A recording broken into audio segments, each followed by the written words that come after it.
कांग्रेस प्रभारी सचिन पायलट की अध्यक्षता में राजीव भवन में हुई बैठक।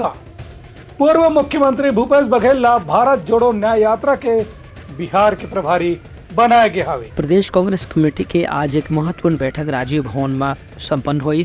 एमा आगामी लोकसभा चुनाव के रणनीति पर चर्चा करेगी। संगे संग भारत जोड़ो न्याय यात्रा की तैयारी पर भी बातचीत करेगी। बैठक में प्रदेश प्रभारी सचिन पायलट विशेष रूप से मौजूद रही। उन्हें स्क्रीनिंग कमेटी के प्रमुख रजनी पाटिल, प्रदेश कांग्रेस अध्यक्ष दीपक बैज, पूर्व मुख्यमंत्री भूपेश बघेल, नेता प्रतिपक्ष चरणदास महंत समेत वरिष्ठ पदाधिकारी मन भी बैठक में अपन विचार व्यक्त करीन। बता दें कि भूपेश बघेल हाल ही में भारत जोड़ो न्याय यात्रा के बिहार में संयोजक बनाए गए हैं। इस दौरान भूपेश बघेल बिहार में जाके राहुल गांधी की यात्रा की तैयारी कर ही संगे संग दूसरी व्यवस्था की भी जिम्मेदारी ली। एक संगे संग लोकसभा पर संभावित उम्मीदवार के नामों पर भी आज की बैठक में चर्चा करेगी। Bureau report, Uttarakhand news.